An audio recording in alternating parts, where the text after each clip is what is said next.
बंदी छोड़ सतगुरु रामपाल जी परमेश्वर जी की जय हो। परम पिता परमात्मा सारी सृष्टि के रचनहार कुल मालिक असंख्य ब्रह्मांडों के स्वामी जगत गुरु तीनों लोकों में प्रवेश करके सबका धारण पोषण करने वाले राजाधिराज आत्माधार नाथों के नाथ देवों के देव महादेव सर्वेश्वर महेश्वर मृत्युंजय अजरो अमर आदि अनादि सनातनी प्रभु जगत पिता जगदीश्वर श्री श्री 1008 की उपाधि के वास्तविक अधिकारी अकाल मूर्त शब्द स्वरूपी राम वासुदेव सर्वगतम ब्रह्म परम पूज्य प्रथम पूज्य परम संत परम पुरुष परम धनी परम दयालु सत्य कबीर हक्का कबीर अल्लाहु कबीर अल्लाहु अकबर बाखबर अल्लाह ताला जगत के तारणहार जगत के मुक्तिदाता जगत के जगन्नाथ हारे के सहारे हिंदुओं के राम मुसलमानों के अल्लाह सिखों के वाहिगुरु ईसाइयों के मसीह दया के सागर दया निधि करुणा के सागर करुणा निधि स्वयंभू परिभू संकट मोचन कष्ट हरण मंगल करण दुख भंजन अविगत कबीर निर्विकार निर्विषम परमात्मा अलय अलेख सतगुरु आदि अनादि सतगुरु असली मर्यादा पुरुषोत्तम असली राम असली कृष्ण असली घनश्याम असली मुरारी राजाओं के राजा महाराजाओं के महाराजा शहंशाहों के शहंशाह सम्राटों के सम्राट भगवानों के भगवान अल्लाहों के अल्लाह प्रभुओं के प्रभु मसीहाओं के मसीह सच्चे वाहिगुरु बाबाओं के बाबा पीरों के पीर सेठों के सेठ जगत सेठ सावड़सा सेठ सर्वगुण संपन्न अनंत कोटि कलाओं के स्वामी अनंत कोटि ब्रह्मांडों के नायक योगियों में महायोगी ध्यानियों में महाध्यानी सिद्धों में परम सिद्ध ज्ञानियों में तत्वज्ञानी ब्रह्म ज्ञानी महाज्ञानी परम ज्ञानी सर्वश्रेष्ठ ज्ञानी विज्ञानी युवा कबीर समर्थ कबीर असमवात अमित ओजा सच्चे रहनुमा करीम अल्लाह सुभान अल्लाह दुनिया के अंतिम पैगंबर 8 सितंबर 1951 से गांव धनाना जिला सोनीपत हरियाणा भारतवर्ष की पावन भूमि पे प्रकट रियल कल्कि भगवान श्री नारायण साकार हरि श्री बाबा साहेब नूर अनंत परमात्मा सच्चे दरवेश सच्चे बाखबर संत शिरोमणि सतगुरु रामपाल जी परमेश्वर जी के चरण कमल में आप और हम सभी भाई बहनों का अनंत कोटि दंडवत प्रणाम। सत्साई भाई और बहनों, बहुत बड़ी दया बहुत बड़ी मेहर पूज्य गुरुदेव भगवान की परमेश्वर रामपाल जी की जिनके शुभ आशीर्वाद से विशेष आशीर्वाद से उन्हीं के सत्संगों के संग्रह के ऊपर बन चुकी पवित्र आध्यात्मिक पुस्तक कबीर बड़ा या कृष्ण इसके ऊपर वीडियो बनाने की श्रृंखला जारी है। इसी श्रृंखला में आज हमारा ये 7वें नंबर का वीडियो है और प्रत्येक वीडियो में हमें भक्ति मार्ग को लेकर अध्यात्म को लेकर शास्त्रों की गूढ़ जानकारी को लेकर वो तमाम प्रकार की जानकारियाँ उपलब्ध हो रही हैं जो जानकारियाँ हम सदियों से प्राप्त नहीं कर पाए। ये आत्मा युगों युगों से परमात्मा की सतभक्ति के लिए भटक रही थी, परमेश्वर के दीदार के लिए तड़प रही थी, परंतु कुछ भी हासिल नहीं हुआ। क्यों? क्योंकि हमारे तत्व ज्ञानहीन नादान धर्मगुरुओं ने हमें शास्त्र अनुकूल भक्ति मार्ग वाला रास्ता नहीं दिखाया, क्योंकि वो स्वयं भटके हुए थे, उन्हें स्वयं तत्व ज्ञान नहीं था। और तत्व ज्ञान के बिना सृष्टि रचना को समझे बिना जाने बिना आप किसी भी धर्म के धर्म ग्रंथ का सारांश नहीं समझ सकते। यही कारण रहा सदियों से परमात्मा चाहने वाली आत्माएं भक्ति और भगवान से दूर रही और शास्त्रों के विरुद्ध साधना करते करते अंत में प्रेत योनि पाई, भूत योनि पाई और अपनी दुर्गति करवाई, 184 योनियों में भ्रम के भटक के। अब भाई और बहनों, सारी सृष्टि के सृजनहार कबीर परमेश्वर जी ने बहुत बड़ी रजा की है, दया की है। अपने विधान अनुसार परमेश्वर 8 सितंबर 1951 को गांव धनाना जिला सोनीपत हरियाणा भारतवर्ष की पावन भूमि पर प्रकट हुए हैं। तत्वदर्शी संत की जगत गुरु की भूमिका कर रहे हैं और सन 1994 से हमें आध्यात्मिक ज्ञान दे रहे हैं, भक्ति मार्ग बता रहे हैं, और सन 2000 से सर्व धर्मों के धर्मशास्त्रों से गूढ़ ज्ञान, गूढ़ जानकारी हमें उपलब्ध करवा रहे हैं, हमें आत्म कल्याण का मार्ग दिखा रहे हैं। तो भाइयों और बहनों, ये जो पवित्र पुस्तक कबीर बड़ा या कृष्ण है, ये सर्व धर्मों के, सर्व धर्मशास्त्रों के ज्ञान से प्रमाणित है। विशेषकर हिंदू समाज के भाई बहनों के लिए ये पुस्तक किसी वरदान से कम नहीं है। यदि आपने दिल थामकर, धैर्य के साथ, रुचि लेकर, निष्पक्ष भाव से इस पवित्र पुस्तक कबीर बड़ा या कृष्ण को पढ़ लिया या इस पर बन रहे तमाम वीडियो देख लिए, आपको पता चलेगा कि वास्तव में वो एक सर्वशक्तिमान परमेश्वर कौन है, जिन्होंने सर्व ब्रह्मांडों की रचना की है, जिसके अधीन ये सभी दैवीय शक्तियां हैं। तो भाइयों और बहनों, हमारा जो टॉपिक है वो चल रहा है जनता की अदालत में। जनता की अदालत में शास्त्रों को लेकर, भक्ति और भगवान को लेकर विषय चालू है। कबीर जी की तरफ से उनके वकील हैं सतगुरु रामपाल जी। हालांकि कबीर परमेश्वर स्वयं ही अपने वकील होते हैं, लेकिन यहाँ पर भगत समाज को समझाने की दृष्टि से हम सतगुरु रामपाल जी को कबीर जी के वकील के रूप में पेश कर रहे हैं, जैसा कि इस पुस्तक में लिखा हुआ है। दूसरी तरफ श्री कृष्ण जी के वकील हैं हिंदू धर्म के तमाम आचार्य, शंकराचार्य, गुरुजन। और इस मुकदमे में जो जज है वो जनता है, क्योंकि जनता शिक्षित है, पढ़ी लिखी है, सर्वशास्त्र उपलब्ध हैं। जनता अपनी आंखों से सारे प्रमाण देखकर स्वयं निर्णय करेगी कि वास्तव में कबीर बड़ा या कृष्ण। मुकदमा क्या है? श्री कृष्ण जी के वकीलों ने, अर्थात हिंदू धर्म गुरुओं ने ये कहा है कि श्री कृष्ण अर्थात विष्णु ही सर्वशक्तिमान परमात्मा है। ये अविनाशी है, इनका जन्म और मरण नहीं होता है, इनके कोई माता पिता नहीं है, ये अजरो अमर है। और किसी भी हिंदू धर्म ग्रंथ में श्री कृष्ण उर्फ विष्णु से बढ़कर परमात्मा नहीं है, और इन्हीं की भक्ति करने का निर्देश है। दूसरी तरफ कबीर जी के वकील सतगुरु रामपाल जी का दावा है कि श्री कृष्ण जी के जितने भी वकील हैं, जितने भी धर्मगुरु हैं, ये सब झूठ बोल रहे हैं और समाज को भ्रमित कर रहे हैं। कबीर जी के वकील सतगुरु रामपाल जी का कहना है कि श्री कृष्ण अर्थात विष्णु अजरो अमर नहीं है, और किसी भी धर्मशास्त्र में श्री कृष्ण उर्फ विष्णु की पूजा करने का विधान नहीं है, ना वेदों में ना गीता में। और श्री कृष्ण उर्फ विष्णु के माता पिता हैं। इनकी माता का नाम देवी दुर्गा है और इनके पिता का नाम काल ब्रह्म है। और ये तीन भाई हैं, ब्रह्मा, विष्णु, महेश।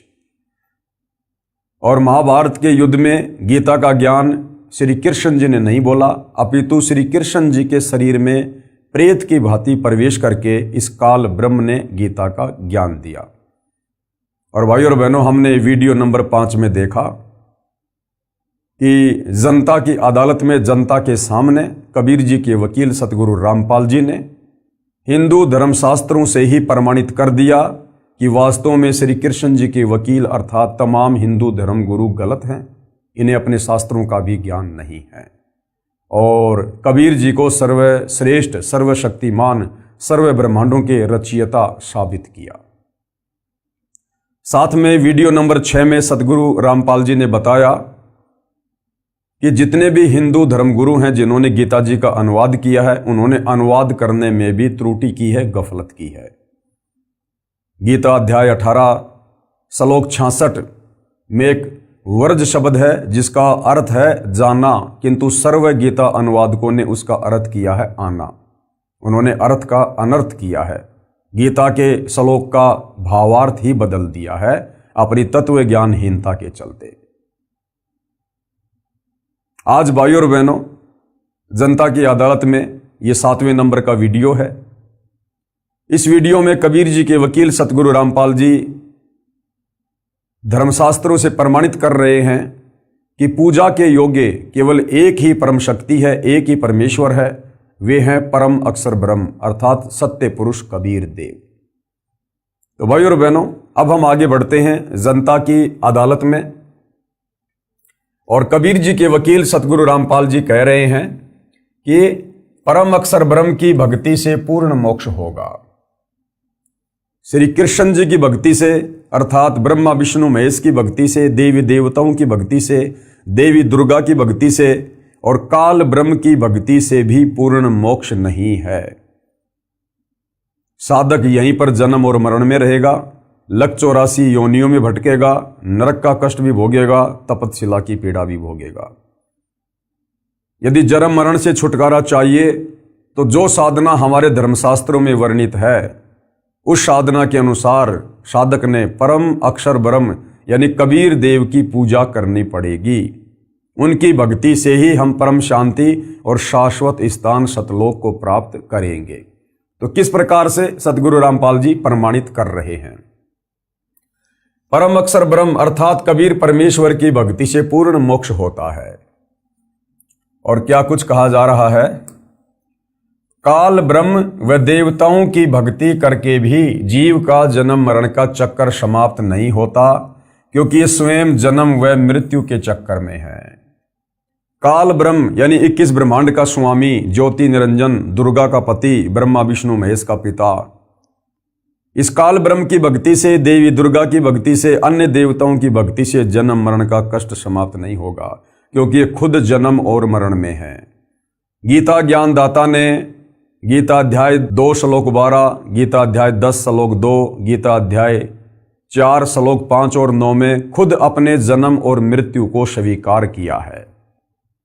तो इनकी भक्ति करने से साधक का जन्म मरण का चक्कर समाप्त नहीं हो सकता।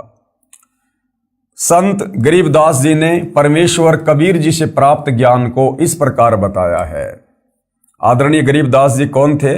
ये गांव छुडानी, जिला झज्जर, हरियाणा में हुए हैं लगभग 300 वर्ष पहले।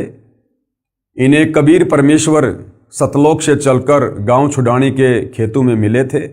इनकी आत्मा को शरीर से निकालकर सतलोक लेकर गए थे। इनका ज्ञान योग खोला, इन्हें सतलोक के सुखों से परिचित करवाया और 21 ब्रह्मांड में जितनी भी दैवीय शक्तियां हैं उन सब की स्थिति से परिचित करवाया। उसके बाद आदरणीय गरीबदास जी ने 24,000 वाणियों युक्त अमर ग्रंथ की रचना करवाई, जिसे सदग्रंथ साहिब भी कहते हैं, जिसे 5वां वेद सूक्ष्म वेद भी कहते हैं। और किस प्रकार से आदरणीय गरीबदास जी ने अपनी आंखों देखकर सतलोक की महिमा की है और कबीर परमेश्वर जी की महिमा की है कि उस सतलोक में कितना सुख है। और कबीर परमेश्वर की भक्ति से ही पूर्ण मोक्ष होता है। संत गरीबदास जी गांव छुडानी, हरियाणा की अमृतवाणी। तो आदरणीय गरीबदास जी क्या कह रहे हैं? मन तू चल रे सुख के सागर, जहां शब्द सिंधु रत्नागर। अपने ऊपर लेकर कह रहे हैं आप और हमें समझाने के लिए कि ऐ मेरे मन, इस काल के 21 ब्रह्मांड में क्यों धक्के खा रहा है? उस सुख सागर सतलोक में चल, जहां शब्द सिंधु रत्नागर। सिंधु यानी समुद्र, समुद्र में जाने के बाद चारों तरफ जल ही जल दिखाई देता है। इसी प्रकार सतलोक में जाने के बाद वहां केवल सुख ही सुख हैं, दुख का नामो निशान नहीं है। और यहां क्या हो रहा है इस काललोक में? कोटि जन्म तो ये मर्त्या हो गए, कुछ नहीं हाथ लग रहे। करोड़ों जन्म, अरबों खरबों जन्म हमने यहाँ पर मनुष्य के प्राप्त कर लिए, देवी देवताओं के प्राप्त कर लिए। मरने के बाद हमारे हाथ में कुछ नहीं रहा, फिर से जन्म मरण में लक 84 योनियों में। और कुकर शुकर खरबया बोरे, लक 84 योनियों में जाकर फिर हम गधे कुत्ते सुअर बने, कौआ हंस बुगारे। फिर कह रहे हैं कोटि जन्म तू राजा के न्या और मिटी न मन की आशा। आदरणीय गरीबदास जी क्या कह रहे हैं? भाई करोड़ों बार तू राजा के जन्म प्राप्त कर चुका है, लेकिन फिर भी तेरी इच्छाओं का अंत नहीं हुआ। करोड़ों बार। अब भाई और बहनों विचार करो, हम कब से सतलोक से बिछोड़कर इस काल के लोक में सजा भोग रहे हैं, कष्ट भोग रहे हैं। आदरणीय गरीबदास जी कह रहे हैं कोटि जन्म तू राजा की न्या मिटी न मन की आशा। भाई और बहनों, एक साधारण मनुष्य जन्म हमें उस समय मिलता है जब हम लक 84 योनि का एक चक्कर काट लेते हैं। यानी गधे, कुत्ते, सूअर, पक्षी, सूक्ष्म जीव जंतु, बैक्टीरिया, मक्खी, मच्छर, जल के जीव, यानी लक 84 योनि का एक चक्कर काटने में हमें अरबों खरबों युग लग जाते हैं। उसके बाद हमें बड़ी मुश्किल से एक मनुष्य जन्म मिलता है परमेश्वर के विधान अनुसार। अब भाइयों और बहनों, करोड़ों मनुष्य जन्म जब हमें इस प्रकार से मिल जाते हैं, उसके बाद कहीं जाकर हमें एक उस मनुष्य जन्म में राजा का जन्म मिलता है।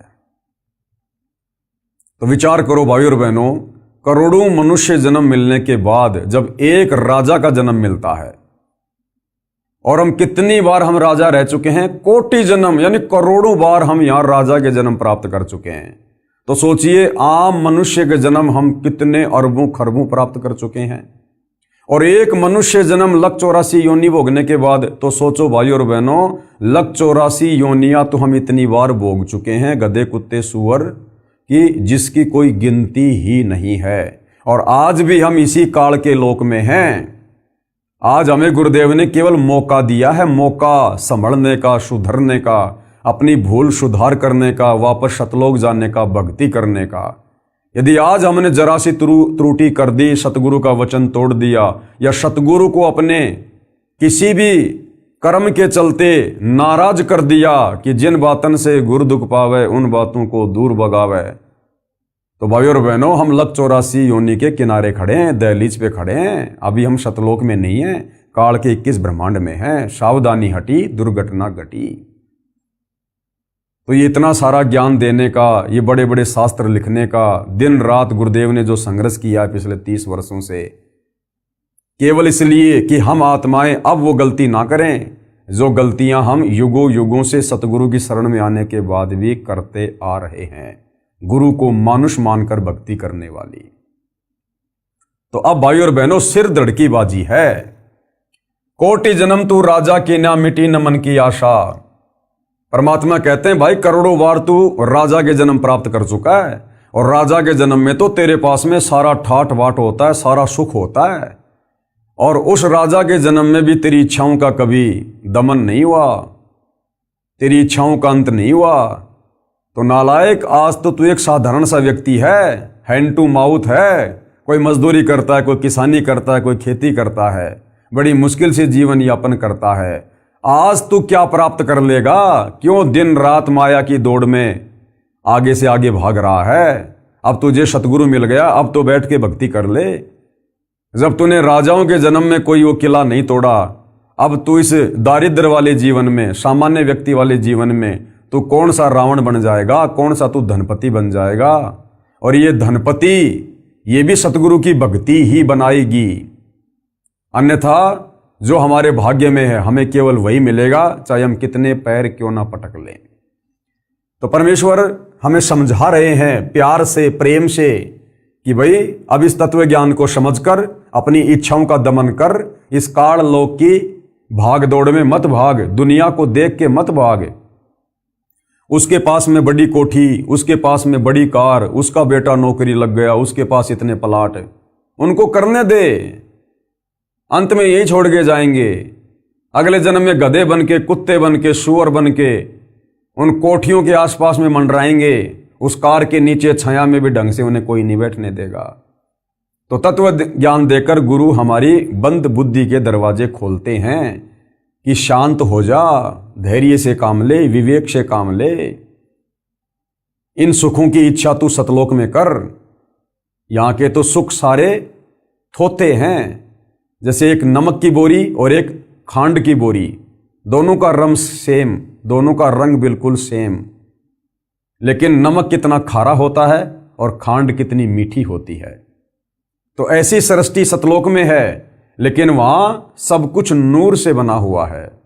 वहां की धरती नूर की है, वहां के इंसान नूर के हैं, वहां सर्व सुख हैं, सारी भोग विलास की वस्तुएं हैं। यहाँ की तरह वहाँ लड़ाई झगड़ा, राग द्वेष, ईर्ष्या, छल कपट, चोरी जारी, रिश्वत, धक्का मुक्की, धोखाधड़ी ये नहीं है। तो परमेश्वर हमें वहां ले जाना चाहते हैं, ये ज्ञान समझाकर। कोटि जन्म तू राजा की ना मिटी न मन की आशा, और भिक्षुक होकर दर दर हांड्या मिला ना निर्गुण रासा। और बहुत सारे जन्मों में तू साधु संत बनकर भगत बनकर तूने परमात्मा प्राप्ति के लिए भी कठिन प्रयत्न किए, लेकिन तुझे वो निर्गुण रासा अर्थात मोक्ष मार्ग नहीं मिला। अब मिला है तो अब तू गफलत कर रहा है, तो फिर भाई कैसे बात बनेगी। फिर क्या कह रहे हैं आदरणीय गरीबदास जी, इंद्र कुबेर ईश की पदवी और ब्रह्मा वरुण धर्मराया, विष्णुनाथ के लोक को जाकर तू बहुर वापस आया।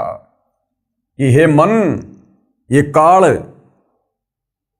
जब तू मनुष्य जन्म प्राप्त करता है तो तेरे 3 इंजेक्शन लगवा देता है, रजगुण ब्रह्मा का, सतगुण विष्णु का, तमगुण शंकर का, और तू अपनी तमाम याददाश्त को खो बैठता है कि मैं पूर्व जन्म में क्या था, कहाँ था, मैं राजा भी रह चुका हूं, मैं देवता भी रह चुका हूं, मैं ब्रह्मा विष्णु महेश के पद को भी प्राप्त कर चुका हूं।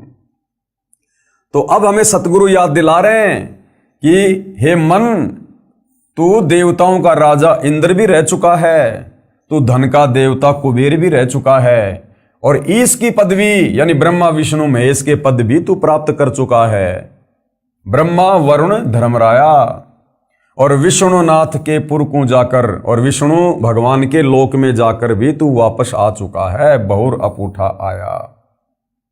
यानी तूने इस मनुष्य जन्म में इस पृथ्वी पर भक्ति करके काल की, या कभी सतगुरु आए उनसे उपदेश लेकर टूटी फूटी भक्ति की, बीच में छोड़ दी, उस भक्ति के प्रतिफल में तू ऊपर के लोकों में देवपद भी प्राप्त कर चुका है, लेकिन फिर भी तेरी इच्छाओं का अंत नहीं हुआ, तुझे वो परमात्मा नहीं मिला, तुझे वो भक्ति मार्ग नहीं मिला जो तुझे पूर्ण मोक्ष प्रदान करवा दे, और यदि मिला तो उस पर तू नहीं रुक पाया।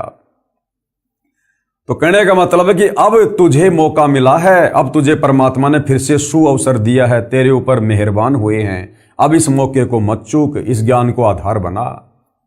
फिर क्या कह रहे हैं, असंख्य जन्म तो ये मरत्या होगे, जीवित क्यों ना मरे रे, और 12 मध्य महल मठ बोरे, बहुर ना दे धरे रे।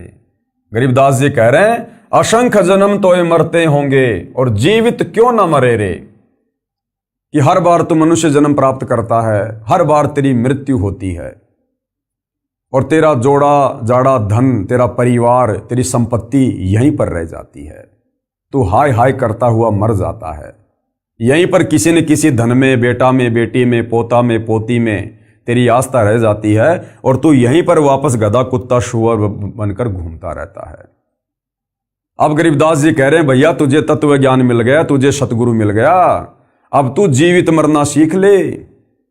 अब तुझे गुरु ने सतलोक से इस काल लोक की तुलना करके दिखा दी कि ये तो खोकापुर है, खोकापुर, यहां कुछ नहीं है सिवाय कष्टों के, दुखों के, पीड़ाओं के, जन्म और मरण के, लग 84 योनियों के। तो अब तू जीवित मर जा, यानी इस काल लोक की किसी भी वस्तु की डिमांड अपने हृदय में मत रख, अपने सतगुरु से मत कर। और भक्ति करने के लिए इस गंदे लोक में जब तक तेरी श्वास है तब तक जीवित रहने के लिए तुझे जिन जिन वस्तुओं की आवश्यकता होगी, तेरा सतगुरु समय से पहले तेरे सामने लाके खड़ी कर देगा। इसलिए अब तू अपना टारगेट केवल मोक्ष प्राप्ति बना और जीवित मर जा। कोई तुझे गाली दे, कोई तेरे साथ मार पिटाई करे, कोई तेरे ऊपर मुकदमा करे, कोई तुझे गुंडा कहे, भूंडा कहे, सब सहन कर। क्यों? क्योंकि ये तेरा अंतिम मनुष्य जन्म है। और भाइयों और बहनों, आप और हमारे में से यदि किसी को ये पता चल जाए, हमें दिखा दिया जाए भविष्य के दर्पण में कि भैया 24 घंटे बाद कल रात्रि 9 बजे तेरी मृत्यु है, तू संसार छोड़कर जाएगा, और उसको भी बिल्कुल कन्फर्म हो जाए कि हाँ 24 घंटे बाद मेरी मृत्यु है। भाइयों और बहनों, उस व्यक्ति की स्थिति क्या होगी? उसे ना कोई यहां पर अपना मित्र दिखाई देगा, ना यहां उसे अपना कोई दुश्मन दिखाई देगा।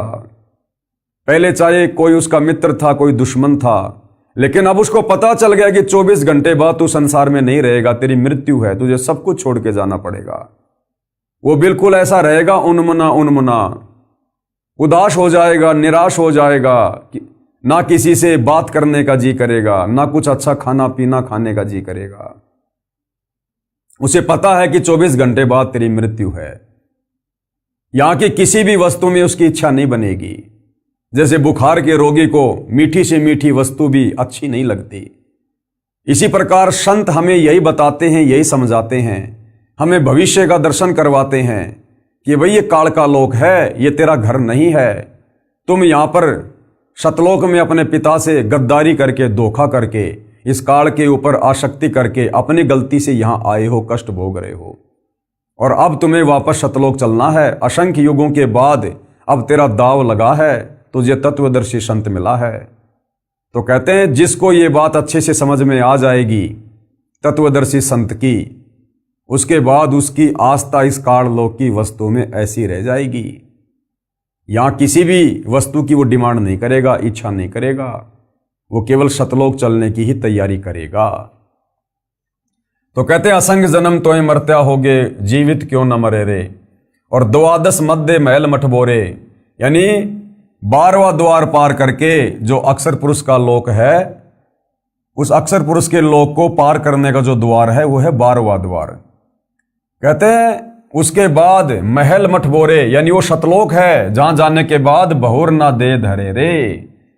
फिर तू कभी शरीर धारण नहीं करेगा ये 5 तत्व वाला, वहां तुझे नूरी शरीर मिलेगा, शब्द से तेरी उत्पत्ति होगी और सदा तू वहां पर ठाट बाट करेगा। फिर आगे क्या समझाया आदरणीय गरीबदास जी ने, दो जग बहिस्त सभी ते देखे राजपाट के रसिया, और 3 लोक से तिरपत नाई ये मन भोगी खसिया। कि हे मन, तू करोड़ों बार मनुष्य जन्म प्राप्त करके मृत्यु के बाद फिर तू नरक में भी गया, बहिस्त यानी स्वर्ग में भी गया, और राजपाट की रसिया, तूने राज्य भी भोगा, और 3 लोक से तिरपत नाई ये मन भोगी खसिया। और यदि तुझे 3 लोकों का राज दे दिया जाए तो भी तत्व ज्ञान के अभाव में तेरी इच्छा पूर्ति नहीं हो सकती है, तुझे और अधिक प्राप्त करने की चाहत बनी रहेगी कि और किसी लोक के ऊपर अपना स्वामित्व कायम करूं। तो परमात्मा कहते हैं यदि इस मन की इच्छाओं को शांत करना है तो तत्वदर्शी संत से उपदेश लेकर भक्ति कर। सुमरण से, भक्ति से, दान धर्म से इन इच्छाओं का अंत होगा, और ये अंत हुए बिना हम सतलोक नहीं जा सकते, वहां के सुख नहीं भोग सकते। जब तक हम काल लोक के सुखों को नहीं त्यागेंगे हृदय से, दिल से, तब तक हम सतलोक के वास्तविक सुखों को प्राप्त करने के अधिकारी नहीं बनेंगे।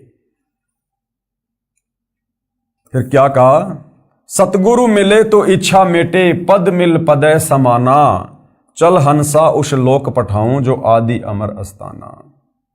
ये इच्छाएं कैसे समाप्त होंगी? सतगुरु मिले तो इच्छा मेटे। सतगुरु हमें तत्व ज्ञान देगा, हमें काल लोक से सतलोक की तुलना करके दिखाएगा, यहां के दुखों से परिचित करवाएगा, सतलोक के सुखों से अवगत करवाएगा। जो जो महापुरुष सतलोक में जाकर आए हैं हमें उनकी जीवनी से परिचित करवाएगा, और तत्व ज्ञान सुनकर सतगुरु के द्वारा दी गई भक्ति करके, भक्ति की शक्ति से और ज्ञान से इस काल लोक से हमारी इच्छाएं हटेंगी, सतलोक में हमारी सुरती लगेगी। तो सतगुरु मिलेगा तो काल लोक की इच्छाओं से हमारे मन को हटाएगा, और पद मिल पद समाना, और सतगुरु हमें जो भक्ति की जो वो पद्धति देगा, वे ऑफ वर्शिप बताएगा। जब उस भक्ति को हम मन लगाकर करेंगे, मर्यादा में रहकर करेंगे, तो पद मिल पदे समाना, यानी हम उस अमर पद में समा जाएंगे, उस परम पद में चले जाएंगे, सतलोक में चले जाएंगे, वास्तविक उस धाम में चले जाएंगे। चल हंसा उस लोक पठाऊं जो आदि अमर अस्ताना, वो अविनाशी लोक है, वो कभी विनाश में नहीं आता, सदा रहने वाला है, सतलोक। फिर क्या बताया वहां पर कितने सुख हैं भाई? 4 मुक्ति जहां चंपी करती माया हो रही दासी, और दास गरीब अभय पद पर से मिलय राम अविनाशी। वहां क्या होगा? 4 मुक्ति जहां चंपी करती, चंपी करना होता है जैसे पैरों को चंपी करना, दबाना हल्के हल्के, उसको कहते हैं चंपी करना। तो आदरणीय गरीबदास जी जिन्होंने आंखों सतलोक को देखा, तो क्या महिमा वर्णन कर रहे हैं वहां के सुखों की, कि 4 मुक्ति तो वहां पर तुम्हारी चंपी करती है, तुम्हारी नौकरानी है। 4 मुक्ति जो यहां पर ब्रह्मा विष्णु महेश को प्राप्त है, अर्थ धर्म काम मोक्ष, कहते हैं 4 मुक्तियां तो वहां पर तेरी नौकरानी, तेरे चरणों में तेरी दासी बन के रहेगी, उनकी तरफ तो तू झांकेगा भी नहीं। ऊपर इतने सुख हैं वहां पर। यहां ब्रह्मा विष्णु महेश को जो सुख प्राप्त हैं, जो सिद्धियां रिद्धियां प्राप्त हैं, सतलोक में तो तेरे चरणों में पड़ी रहेंगी, उनकी तरफ तो तू देखेगा भी नहीं। वहां इतने ठाट बाट हैं, इतने सुख हैं। अरे जिसके बाप ने अपने बेटे को एरोप्लेन लाके दे दी, वो साइकिल की तरफ देखता भी नहीं। तो सतलोक के सुखों की तुलना में इस काल लोक के ये ब्रह्मा विष्णु महेश को जो 4 मुक्तियां प्राप्त हैं, ये तो साइकिल के समान है, साइकिल के समान। 4 मुक्ति जहां चंपी करती माया होरी दासी, और दास गरीब अभय पद पर से। गरीब दास जी कह रहे हैं तुम उस अभय पद को, जहां जाने के बाद कोई डर नहीं, कोई भय नहीं, तुम उसको प्राप्त हो जाओगे। और फिर क्या होगा? मिले राम अविनाशी, और तुम्हें वहां पर फिर वो अविनाशी कबीर परमेश्वर मिलेगा। हालांकि आज भी धरती पर कबीर परमेश्वर ही हैं सतगुरु रामपाल जी के रूप में, लेकिन वहां हमें उनके वास्तविक दीदार होंगे, उनके नूरी शरीर के दीदार होंगे। तो कहते हैं फिर तुझे वहां पर वो अविनाशी परमात्मा मिलेगा। सूक्ष्म वेद की वाणी का सरलार्थ है, आत्मा अपने साथी मन को अमर लोक के सुख तथा इस काल ब्रह्म के लोक के दुख को बताकर सुख के सागर रूपी अमर लोक यानी सतलोक में चलने के लिए प्रेरित कर रही है। काल ब्रह्म के लोक यानी किस ब्रह्मांडों में रहने वाले प्राणी को क्या क्या कष्ट होते हैं, पहले ये जानकारी बताई है और कहा है कि काल ब्रह्म के लोक का अटल विधान है कि जो जन्मता है उसकी मृत्यु निश्चित है, और जो मर जाता है उसका जन्म निश्चित है। कोटि जन्म तो ही मरते होंगे, जीवित क्यों न मरे रे। इसका प्रमाण गीता जी में देखिएगा। और ये सारी बातें भाइयों और बहनों भूल मत जाना। जनता की कोर्ट में कबीर परमेश्वर जी के वकील सतगुरु रामपाल जी इन शास्त्रों का हवाला देकर, 5वें वेद सूक्ष्म वेद की वाणियों का हवाला देकर श्री कृष्ण जी के वकीलों के सामने सबको बता रहे हैं, सबको दिखा रहे हैं कि परम अक्षर ब्रह्म यानी कबीर देव की भक्ति से पूर्ण मोक्ष होता है, और सतलोक में ही असल में वास्तव में सुख है। श्रीमद् भगवत गीता अध्याय 2 श्लोक 22 में इस प्रकार कहा है। क्या कहा है?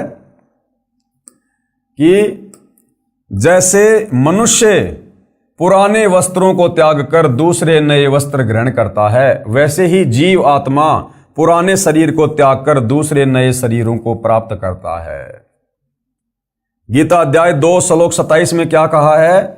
क्योंकि जन्मे हुए की मृत्यु निश्चित है, यानी इस काल के लोक में जो जन्म लेता है उसकी मृत्यु निश्चित है, और मरे हुए का जन्म निश्चित है, और जो मर गया उसके बाद किसी अन्य योनि में, चाहे गधा, कुत्ता, सुअर, देवता या मनुष्य, फिर उसका जन्म निश्चित है। अर्थात जन्म और मरण 21 ब्रह्मांड का अटल नियम है। इसलिए बिना उपाय वाले विषय में तू शोक करने के योग्य नहीं है। इसलिए कह रहा कि अगर तेरे पास में सतलोक वाली भक्ति नहीं है, अगर तेरे पास में मोक्ष प्राप्ति वाला मार्ग नहीं है, तो अर्जुन दुख करने की कोई आवश्यकता नहीं है। चाहे कितना दुखी हो ले, कितना शोक कर ले, तू रहेगा यही जन्म और मरण में, जब तक तेरे पास में विकल्प नहीं है शास्त्र अनुकूल साधना का। श्रीमद् भगवत गीता शास्त्र से स्पष्ट हुआ कि काल ब्रह्म के लोक का अटल नियम है कि जन्म तथा मृत्यु सदा बने रहेंगे। जैसे गीता अध्याय 2 श्लोक 12 में भी कहा है कि हे अर्जुन, तू और मैं यानी गीता ज्ञानदाता तथा ये सर्व राजा लोग पहले भी जन्मे, ये आगे भी जन्मेंगे। यानी गीता ज्ञानदाता हिंदू भाइयों के अनुसार उनका श्री कृष्ण और विष्णु, और रियल में ये ब्रह्म काल ब्रह्म कह रहा है कि यहां तो भाई तेरी भी जन्म और मृत्यु है अर्जुन, मेरी भी जन्म और मृत्यु है। और ये जितने भी राजा लोग जो महाभारत के युद्ध में खड़े हैं, ये पहले भी थे, यानी पहले भी इनका जन्म हुआ था, आज भी ये यहां पर खड़े हैं और आगे भी इनका जन्म होगा। यानी किस ब्रह्मांड में जन्म और मृत्यु निश्चित है, यहां के भगवान की भी और उसके भक्तों की भी। गीता अध्याय 4 श्लोक 5 में गीता ज्ञानदाता ने कहा है कि हे अर्जुन, तेरे और मेरे बहुत जन्म हो चुके हैं, तू उन सब को नहीं जानता, मैं जानता हूं। गीता ज्ञानदाता कौन? काल ब्रह्म। गीता का ज्ञान देते समय अर्जुन को कह रहा है अपनी जन्म और मृत्यु के बारे में। गीता अध्याय 4 श्लोक 5 में गीता ज्ञानदाता ने कहा है। अब गीता ज्ञानदाता चाहे श्री कृष्ण जी को समझो चाहे काल ब्रह्म को समझो, क्या कह रहा है कि हे अर्जुन, तेरे और मेरे बहुत जन्म हो चुके हैं, उन सबको तू नहीं जानता, मैं जानता हूं। अर्थात गीता ज्ञान देने वाला भगवान भी जन्म और मरण में है।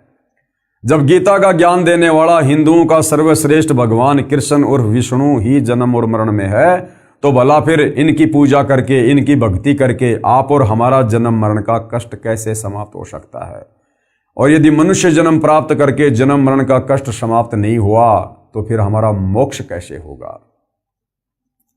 फिर गीता अध्याय 10 श्लोक 2 में गीता ज्ञानदाता ने यह भी स्पष्ट किया है कि मेरी उत्पत्ति को न तो ऋषिजन जानते हैं ना देवता जानते हैं, क्योंकि ये सब मेरे से उत्पन्न हैं। अब बाप की उत्पत्ति को, बाप के जन्म को, बाप की डेट ऑफ बर्थ को बेटा या बेटी नहीं बता सकते, वो तो दादा बताता है, दादा। तो कबीर परमेश्वर जी ने समय समय पर इस पृथ्वी पर आकर अपनी कबीर वाणी में, अमृतवाणी में ये सारा रहस्य उजागर किया है, जो आज पुनः धरती पर प्रकट होकर सतगुरु रामपाल जी के रूप में इन धर्मशास्त्रों को खोल खोल कर हमें बता रहे हैं। तो भाई और बहनों, विश्वास हो जाना चाहिए। ये जनता की कोर्ट में मामला चल रहा है और आपको अध्याय और श्लोक बता बता के, शास्त्रों का हवाला दे दे के समझाया जा रहा है। अब भी यदि हमारी आंख नहीं खुलती है हिंदू समाज की, तो धिक्कार है फिर ये मनुष्य जन्म प्राप्त। इसलिए गीता अध्याय 8 श्लोक 15 में कहा है, माम उपेते पुनर्जन्म दुखालयम आशश्वतम न आपनुवंती महात्मान संसिद्धिम परमाम गता। क्या कह रहा है? अनुवाद, गीता ज्ञानदाता ने कहा है कि माम यानी मुझे प्राप्त होकर तो दुखों के घर व नाशवान संसार में पुनर्जन्म है, कि मुझ काल ब्रह्म की अगर तुम भक्ति करोगे, जो चारों वेद और गीता में है, केवल मेरा एक ओम मंत्र है, अगर मेरी भक्ति करोगे, जो 21 ब्रह्मांड का स्वामी है, ब्रह्मा विष्णु महेश का पिता है, तो कह रहा है कि यहीं पर काल लोक में, इस दुखालय में, दुख के घर में यूं ही जन्म और मृत्यु में कष्ट भोगते रहोगे। गीता ज्ञानदाता ने कहा है कि मुझे प्राप्त होकर तो दुखों के घर व नाशवान संसार में पुनर्जन्म है। महात्मा जन जो परम सिद्धि को प्राप्त हो गए हैं, पुनर्जन्म को प्राप्त नहीं होते। अब परम सिद्धि को प्राप्त कौन होगा? जो तत्वदर्शी संत की शरण में आ जाएगा। विशेष पाठक जनों से निवेदन है कि मुझ लेखक सतगुरु रामपाल जी से पहले सभी अनुवादकों ने, यानी गीता जी के अनुवादकर्ताओं ने, इस श्लोक का गलत अनुवाद किया है, क्योंकि तत्व ज्ञान तो इनको था नहीं, और तत्व ज्ञान के बिना आप किसी भी धर्मशास्त्र का यथार्थ अनुवाद नहीं कर सकते, क्योंकि पवित्र गीता जी तो वैसे भी चारों वेदों का सार है, ये तो कोड वर्ड में है। गीता ज्ञानदाता ने कहा है कि मुझे प्राप्त होकर पुनर्जन्म को प्राप्त नहीं होते। ऐसा नहीं कहा उसने कि मुझे प्राप्त होकर अर्जुन फिर तुम पुनर्जन्म को प्राप्त नहीं होगे। ये तो खुद ही जन्म और मरण में है, फिर इसकी भक्ति करके हम भला पुनर्जन्म में क्यों नहीं आएंगे? विचार करें, पहले लिखे अनेकों गीता के श्लोकों में आप जी ने पढ़ा कि गीता ज्ञानदाता ने स्वयं कहा है कि मेरे तथा तेरे अनेकों जन्म हो चुके हैं। गीता अध्याय 2 श्लोक 12, गीता अध्याय 10 श्लोक 2, गीता अध्याय 4 श्लोक 5 और 9 में खुद गीता ज्ञानदाता अपनी जन्म और मृत्यु स्वीकार कर रहा है। जब ये पहले के श्लोकों में अपनी जन्म और मृत्यु स्वीकार कर रहा है, तो फिर आगे भला इस श्लोक में ये कैसे कह सकता है कि मुझे प्राप्त होकर फिर पुनर्जन्म नहीं होता? फिर भी इस श्लोक का ये अर्थ करना कि मुझे प्राप्त महात्मा का पुनर्जन्म नहीं होता, गीता की यथार्थता के साथ खिलवाड़ करना तथा अर्थों का अनर्थ करना मात्र है। परमात्मा के दोषी बने हैं, परमात्मा के दोषी, भगत समाज को भ्रमित करके, शास्त्रों का यथार्थ अनुवाद ना करके। सूक्ष्म वेद की अमृतवाणी का भावार्थ है, वाणी का सरलार्थ। आत्मा और मन को पात्र बनाकर संत गरीबदास जी ने संसार के मानव को समझाया है।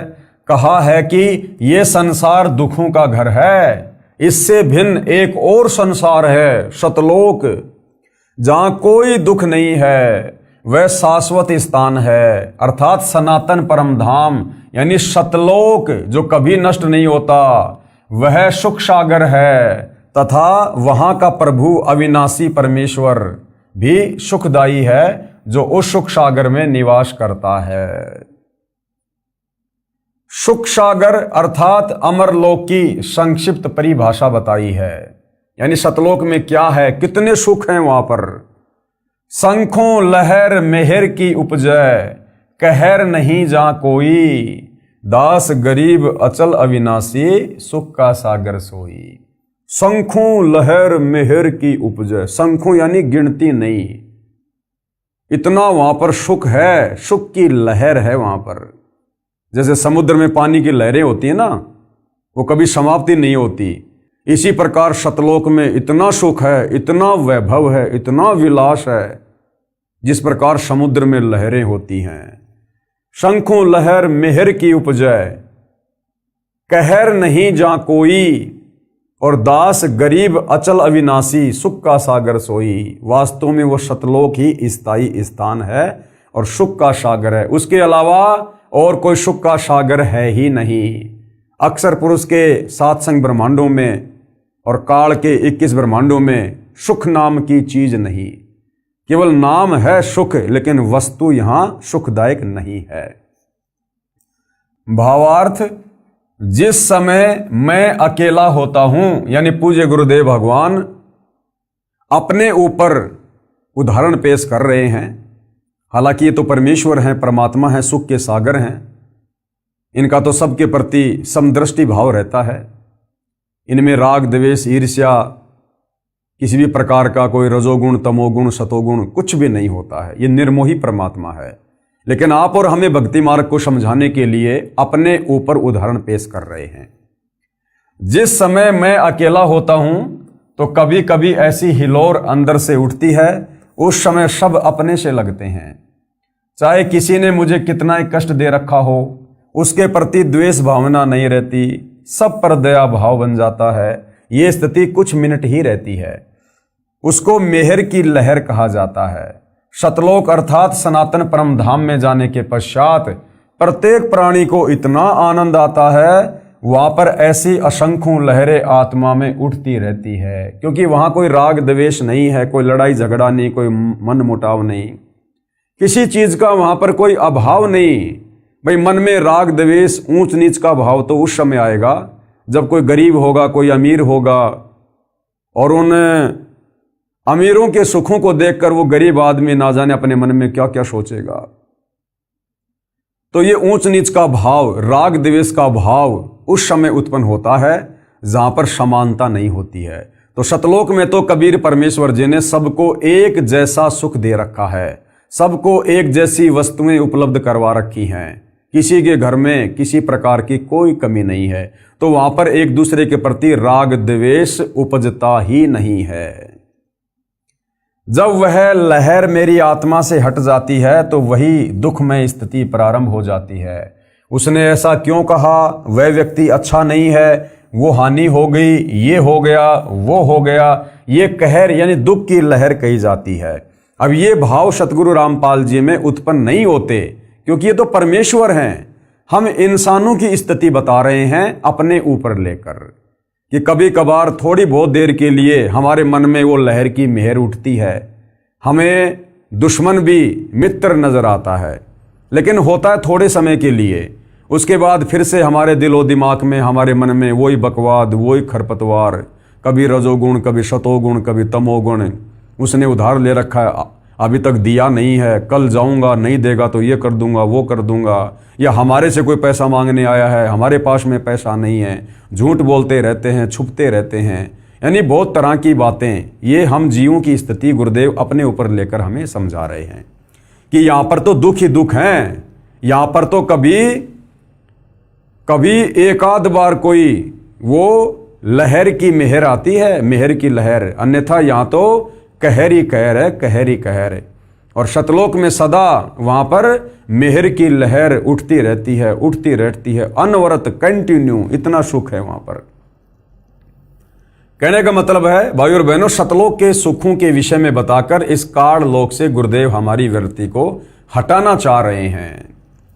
उस सतलोक में असंख्य लहर मेहर यानी दया की उठती हैं, वह कोई कहर यानी भयंकर दुख नहीं है। वैसे तो सतलोक में कोई दुख नहीं है, कहर का अर्थ है भयंकर कष्ट होता है।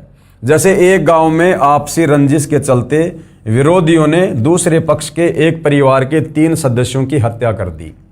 वहीं पर भूकंप के कारण हजारों व्यक्ति मर जाते हैं, उसे कहते हैं कहर टूट पड़ा या कहर कर दिया। ऊपर लिखी वाणी में सुख सागर की परिभाषा संक्षिप्त में बताई है, यानी सतलोक के सुखों का वर्णन किया नहीं जा सकता, ये जिव्या से बोलकर नहीं बताया जा सकता, इतने सुख हैं वहां पर। तो गुरुदेव कह रहे हैं आप लोगों को आंशिक जानकारी दे रहे हैं।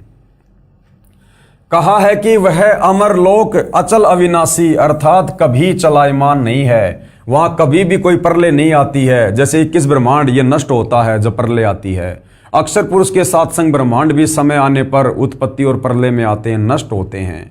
लेकिन सतलोक वहां कभी कोई प्रलय नहीं आती है, वहां कोई भूकंप नहीं, कोई आंधी नहीं, कोई ओलावृष्टि नहीं, किसी चीज का कोई अभाव नहीं। वो अचल अविनाशी है, सदा रहने वाला अजरो अमर स्थान है।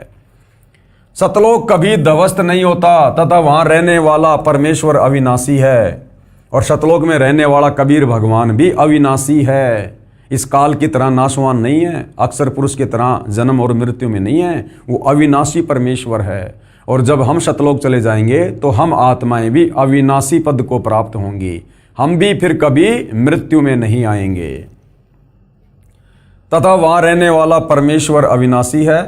वह स्थान तथा परमेश्वर सुख का समुद्र है। जैसे समुद्री जहाज बंदरगाह के किनारे से 100 या 200 किलोमीटर दूर चला जाता है तो जहाज के यात्रियों को जल अर्थात समुद्र के अतिरिक्त कुछ भी दिखाई नहीं देता, सब और जल ही जल नजर आता है। इसी प्रकार सतलोक में सुख के अतिरिक्त कुछ भी नहीं है, अर्थात वहां कोई दुख किसी भी प्रकार का नहीं है।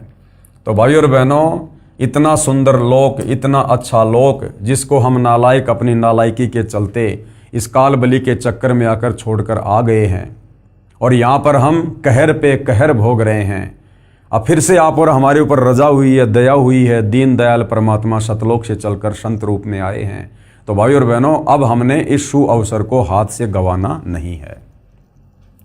अब पूर्व में लिखी वाणी का सरलार्थ किया जाता है। मन तू चल रे सुख के सागर, जहां शब्द सिंधु रत्नागर, कोटि जन्म तोए भरमत होगे, कुछ नहीं हाथ लग्या रे, कुकर शुकर खरबया बोरे, कौआ हंस बुगारे। क्या अनुवाद किया गुरुदेव ने? परमेश्वर कबीर जी ने अपनी अच्छी आत्मा संत गरीबदास जी को सूक्ष्म वेद समझाया। उसको संत गरीबदास जी गांव छुडानी जिला झज्जर हरियाणा प्रांत वाले ने आत्मा तथा मन को पात्र बनाकर विश्व के मानव को काल ब्रह्म के लोक का कष्ट तथा सतलोक का सुख बताकर उस परम धाम सतलोक में चलने के लिए सत्य साधना जो शास्त्रोक्त है यानी शास्त्रों के अनुसार है उसको करने की प्रेरणा की है। मन तू चल रे सुख के सागर अर्थात हे मन तू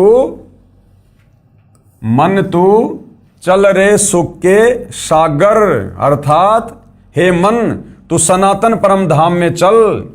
शब्द को अविनाशी अर्थ दिया है क्योंकि शब्द नष्ट नहीं होता, इसलिए शब्द का अर्थ अविनाशीपन से है कि वह स्थान अमरत्व का सिंधु अर्थात सागर है और मोक्ष रूपी रतन का आगार अर्थात खान है। इस काल ब्रह्म के लोक में आप जी ने भक्ति भी की, परंतु शास्त्र अनुकूल साधना बताने वाले तत्वदर्शी संत न मिलने के कारण आप करोड़ों जन्मों से भटक रहे हैं। कोटि जन्म तो ये भ्रमित होगे, कुछ ने हाथ लग्या रे। करोड़ों अरबों रुपए संग्रह करने में पूरा जीवन लगा देते हो, अचानक मृत्यु हो जाती है। वह जोड़ा हुआ धन जो आपके पूर्व के संस्कारों से प्राप्त हुआ था उसे छोड़कर संसार से चला गया। उस धन के संग्रह करने में जो पाप किए वे आप जी के साथ गए। आप जी ने उस मानव जीवन में तत्वदर्शी संत से दीक्षा लेकर शास्त्र विधि अनुसार भक्ति की साधना नहीं की, जिस कारण से आपको कुछ हाथ नहीं आया। पूर्व के पुण्यों के बदले धन ले लिया, यानी पहले किसी मनुष्य जन्म में हमने जैसी भक्ति साधना दान धर्म किया उसका प्रतिफल हमें अगले मनुष्य जन्म में मिल गया, लेकिन उसको भी अंत में हम मृत्यु के बाद यहीं पर छोड़ के चले जाते हैं खाली हाथ। वो धन यहीं रह गया, आपको कुछ भी नहीं मिला। आपको मिले धन संग्रह तथा भक्ति शास्त्र अनुकूल न करने के पाप। क्या मिला हमारे को? आपको मिले धन संग्रह तथा भक्ति शास्त्र अनुकूल न करने के पाप, यानी हमने धन को संग्रह करने में। अब भाई और बहनों, एक राजा होता है, अब राजा धन संग्रह करने में कितना पाप करता है। दूसरे राजा के ऊपर चढ़ाई कर देता है, लाखों हजारों सैनिकों को मरवा देता है, केवल धन प्राप्ति के लिए, राज्य प्राप्ति के लिए, जमीन प्राप्ति के लिए। जनता के ऊपर तरह तरह के टैक्स लगा देता है। जनता बेचारी कितनी परेशान हो जाती है, दुखी हो जाती है, राजा को बद्दुआ देती है, गालियां देती है, आत्मा दुखी होती है उनकी जब उनके साथ में न्याय नहीं होता है।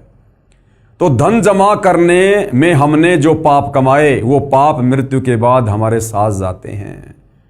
और साथ में मनुष्य जन्म प्राप्त करके, जो मनुष्य जन्म शास्त्र अनुकूल साधना करके मोक्ष प्राप्ति के लिए मिला था, लेकिन तत्वदर्शी संत ना मिलने के चलते, शास्त्रों के विरुद्ध परंपरागत साधना करने के चलते जो हमने पाप किए, क्योंकि शास्त्र अनुकूल साधना सबसे बड़ा अपराध है। तो शास्त्र विरुद्ध साधना करके, परमेश्वर को दुखी करके, मनुष्य जन्म को बर्बाद करके हमने जो पाप कमाए, फिर अंत में शरीर छूटने के बाद वो पाप हमारे साथ जाएंगे। आपको मिले धन संग्रह तथा भक्ति शास्त्र अनुकूल ना करने के पाप, जिसके कारण आप कुकर यानी फिर हम क्या क्या बने? कुत्ता, खर यानी गधा, सुकर यानी सुअर, और कौवा, काग पक्षी, हंस एक पक्षी जो केवल सरोवर में मोती खाता है, बुगा यानी बुगला पक्षी, आदि आदि की योनियों को प्राप्त करके कष्ट उठाया। तत्वदर्शी संत ना मिलने के कारण ये आत्मा इतने कष्ट उठाती है काललोक में। फिर आगे क्या बताया है पूज्य गुरुदेव भगवान ने? कोटि जन्म तू राजा कीन्या, मिटी न मन की आशा, और भिक्षुक होकर दर दर हांड्या, मिला न निर्गुण रासा। फिर क्या कष्ट उठाए हमने यहां पर काल के लोक में? सरलार्थ, हे मानव, आप जी ने काल ब्रह्म की कठिन से कठिन साधना की, वेदों को पढ़ा, वेदों को पढ़ के हमने निष्कर्ष निकाल लिया कि ये जो ओम नाम है ये ब्रह्म का है, यही परमात्मा, यही परमेश्वर है। था वो काल, उसकी प्राप्ति के लिए, मोक्ष के लिए ना जाने हमने कैसी कैसी कठिन साधनाएं की, घर छोड़ दिया, संपत्ति छोड़ दी, तत्व ज्ञान के अभाव में जंगलों में चले गए, गुफाओं में चले गए। हमने अपने शरीर की भी परवाह नहीं की, अपने शरीर को हमने एक जगह बैठकर तप करके नष्ट कर दिया, हमने उसको गला दिया, मिट्टी बन गया हमारा शरीर।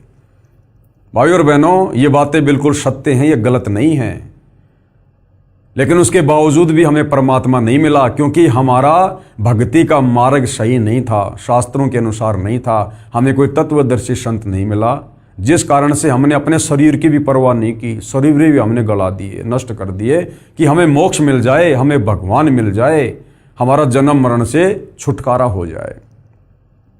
ऐसी ऐसी कठिन साधनाएं, घोर साधनाएं आप और हमने युगों युगों की है, असंख्यों बार की है। आप जो एक छोटा सा वीडियो दिखाता हूं वर्तमान का। वर्तमान में हरियाणा में कोई गांव है, वहां पर शास्त्र विरुद्ध साधना कर रहा एक साधु है, जो मनमुखी साधना कर रहा है, पाखंड साधना कर रहा है, शास्त्रों के विरुद्ध साधना कर रहा है, हठ योग कर रहा है, तप कर रहा है, और पिछले 5 वर्षों से वो अपने पैरों पर खड़ा है, यानी जमीन से वो पैर नहीं हटाता 5 वर्षों से, और कह रहा है कि मैं 10 साल तक ये साधना करूंगा, और उसके बाद क्या होगा? उसके बाद मुझे शंकर जी के दर्शन होंगे, यानी जो भी उसका इष्ट देव है कि वो मुझे दर्शन देंगे। अगर उसने दर्शन दे भी दिए तो क्या मिलेगा भाई और बहनों? क्या मिलेगा? वो कह रहा कि मुझे 10 साल के बाद में ऐसी घोर साधना करने के बाद, आप ये वीडियो देखिए एक बार भाई और बहनों, इनके पैरों की क्या हालत हो रही है। अभी तो इनकी साधना 5 साल और बाकी है। 5 साल में इनके पैरों की क्या हालत होगी, हाथी जैसे पांव हो गए। इनके सेवक दिन रात इनके पांव में दवाई लगाते रहते हैं, तेल लगाते रहते हैं, पीड़ा बहुत ज्यादा हो रही है।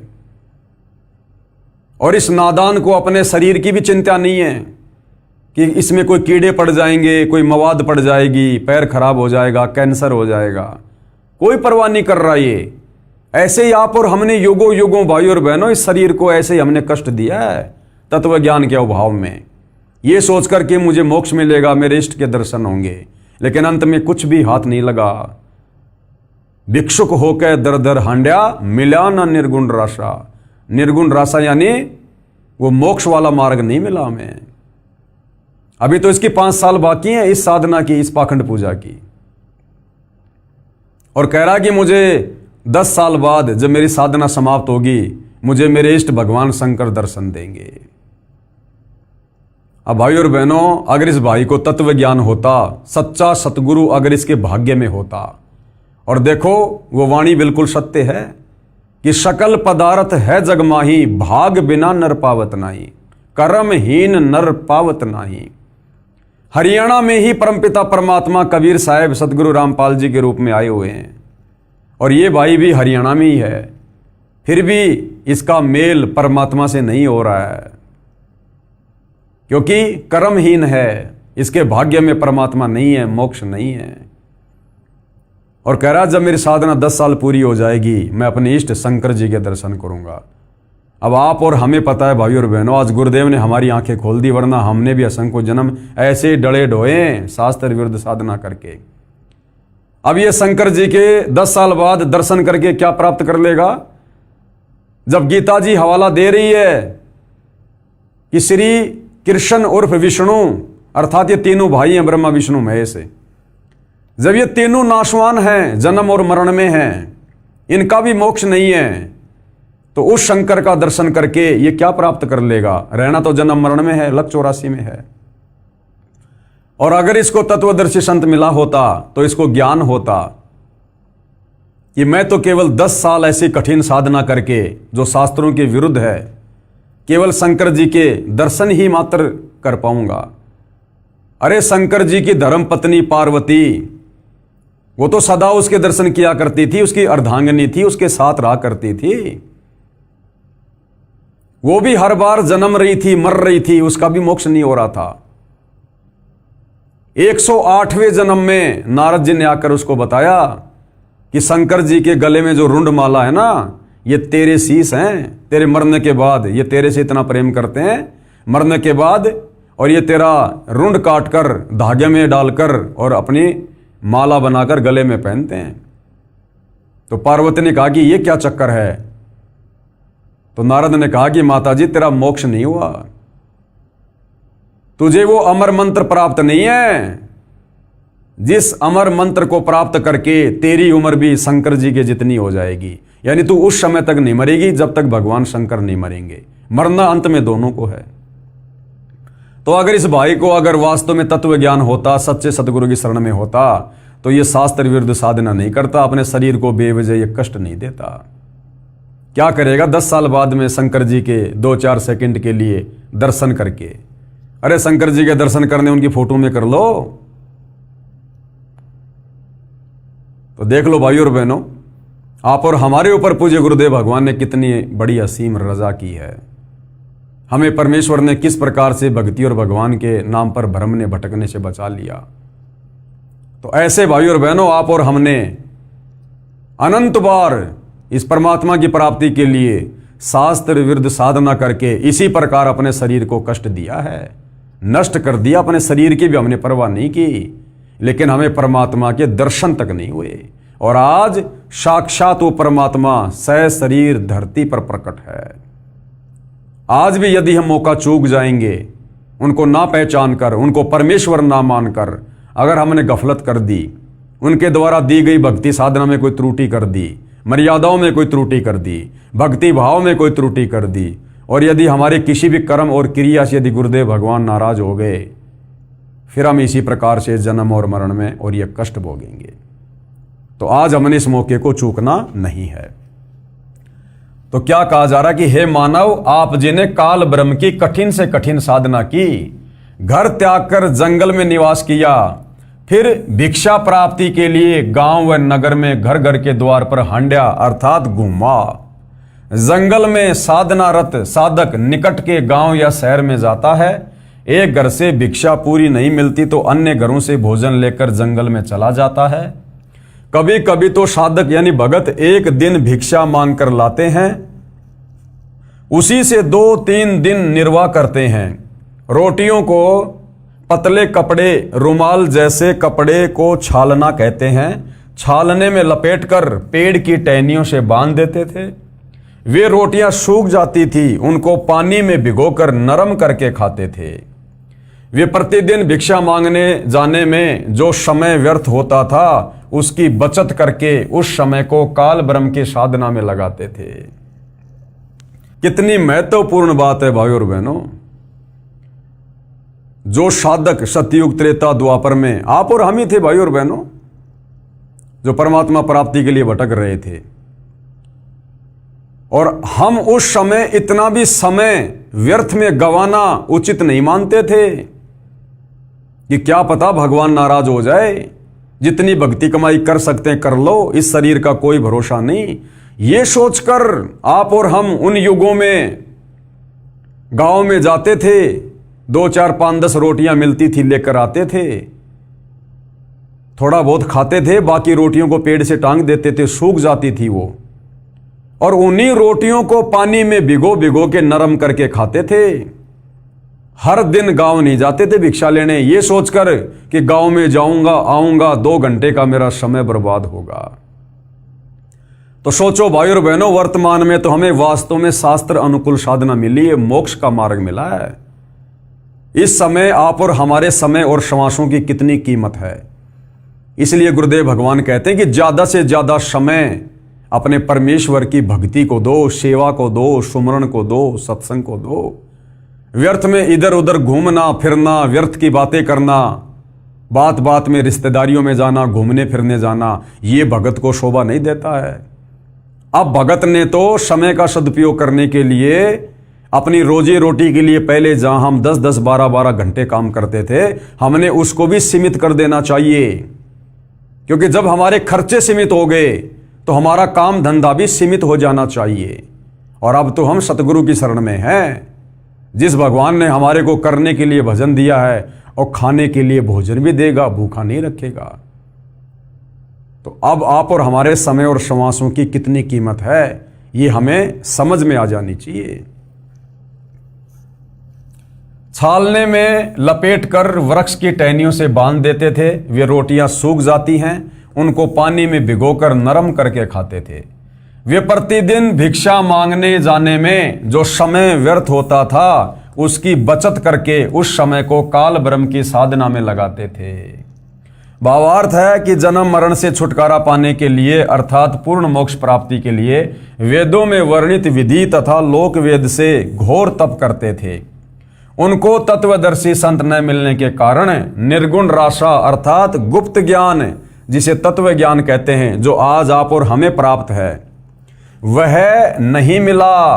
क्योंकि यजुर्वेद अध्याय 40 मंत्र 10 में तथा चारों वेदों का सारांश रूप श्रीमद् भगवत गीता अध्याय 4 श्लोक 32 तथा 34 में कहा है कि जो यज्ञों अर्थात धार्मिक अनुष्ठानों का विस्तृत ज्ञान स्वयं सच्चिदानंद घन ब्रह्म अर्थात कबीर परमेश्वर अर्थात परम अक्षर ब्रह्म अपने मुख कमल से बोलकर सुनाता है, वह तत्व ज्ञान अर्थात सूक्ष्म वेद है। गीता ज्ञानदाता ब्रह्म ने कहा है कि उस तत्व ज्ञान को जिस तत्व ज्ञान को कबीर परमात्मा स्वयं धरती पर प्रकट होकर अपने मुख कमल से कबीर वाणी द्वारा बोलता है, तू तत्व ज्ञानियों के पास जाकर समझ। गीता ज्ञानदाता कहता है कि अर्जुन, वो ज्ञान मेरे पास भी नहीं है, वो पूर्ण मोक्ष वाला ज्ञान, वो तत्व ज्ञान, वो मेरे पास में भी नहीं है।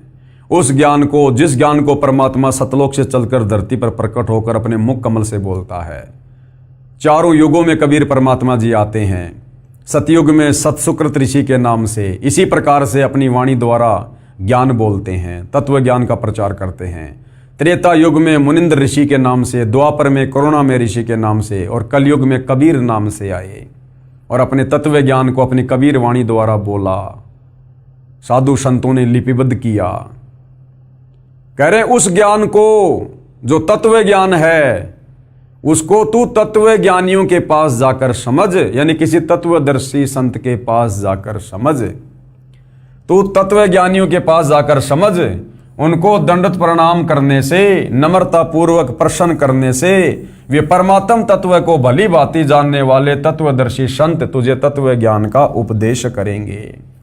और वो तत्व ज्ञान भाई और बहनों वर्तमान में कितना सुलभ हो गया, क्योंकि ये भक्ति युग है। परमात्मा ने भंडार खोल दिया। ये पवित्र पुस्तक कृष्ण बड़ा या कबीर, इसमें वही तत्व ज्ञान आप भाई बहनों को बताया जा रहा है जो तत्व ज्ञान परमात्मा चारों युगों में आकर देते हैं।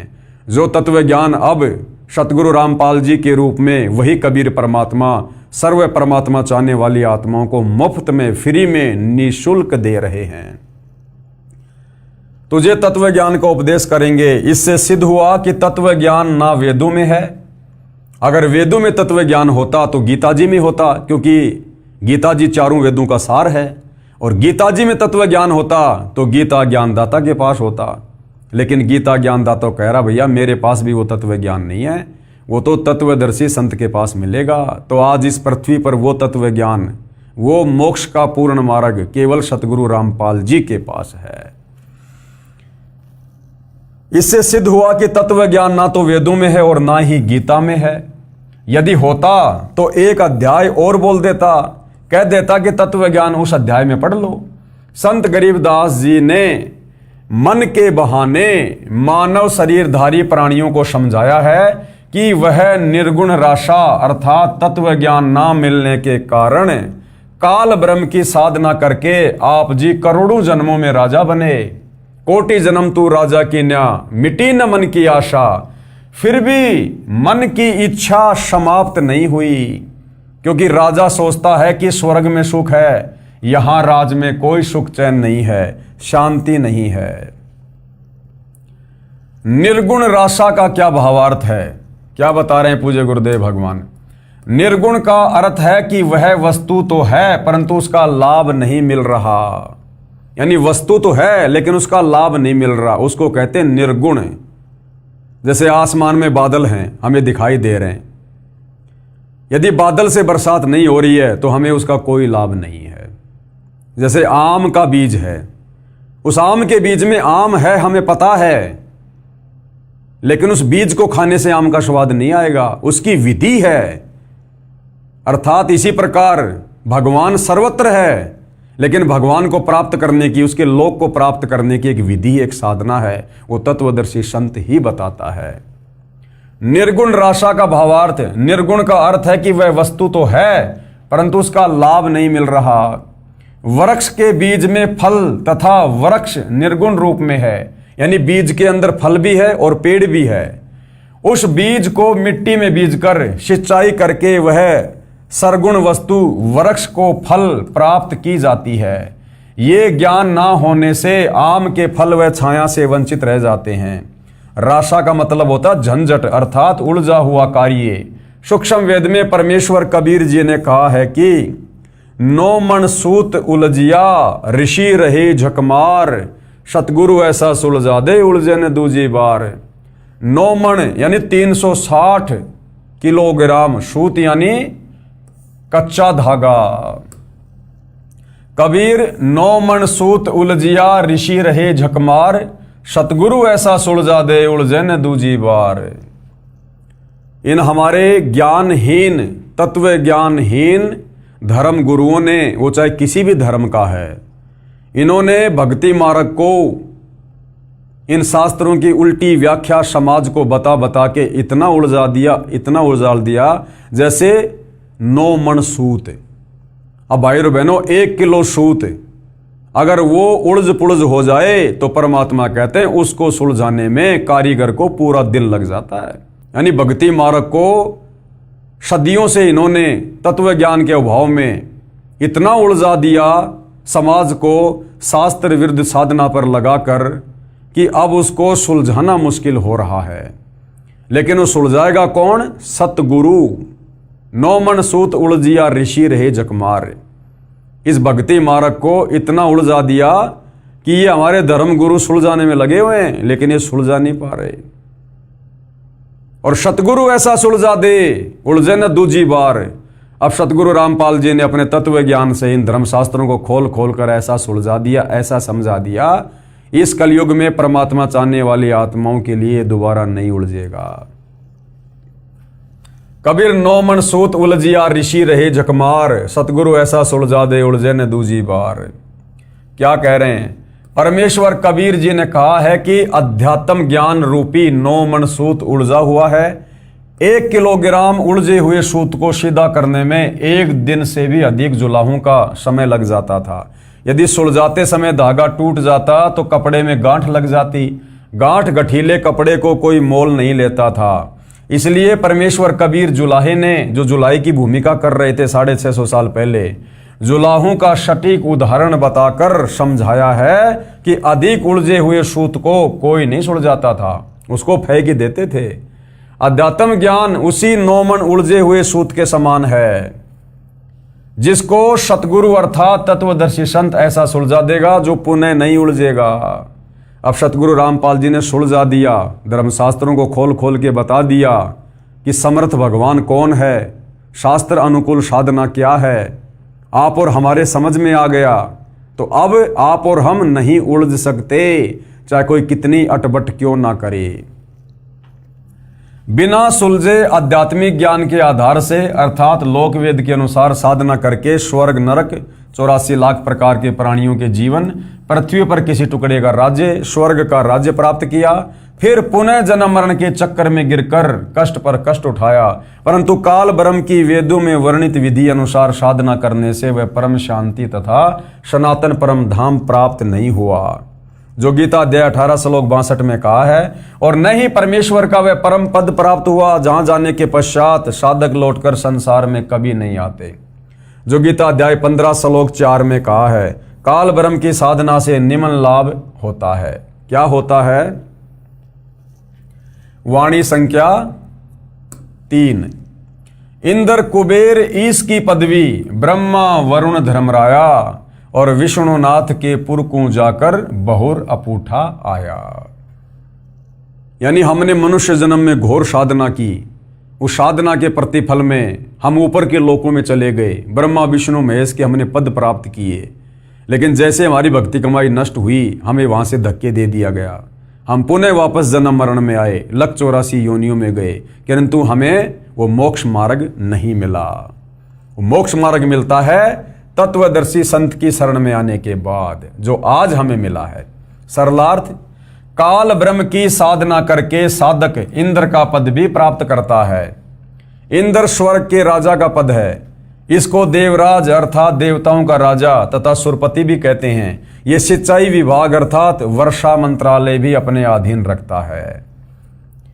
अब यहां पर गुरुदेव भगवान कह रहे हैं कि मन में एक प्रश्न खड़ा होगा कि इंद्र की जो पदवी है वो कैसे प्राप्त होती है, इंद्र की पोस्ट आत्मा को कैसे प्राप्त होती है।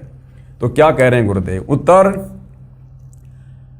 अधिक तप करने से या 100 मण 4000 किलोग्राम गाय या भैंस के घी का प्रयोग करके धर्म यज्ञ करने से एक धर्म यज्ञ संपन्न होती है।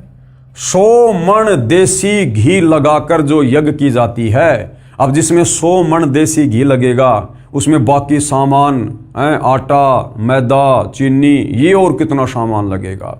100 मण देसी घी यानी 4000 किलोग्राम देसी घी से जो यज्ञ की जाती है, एक यज्ञ ऐसी 100 यज्ञ करनी पड़ती है, और एक भी यज्ञ खंडित नहीं होनी चाहिए।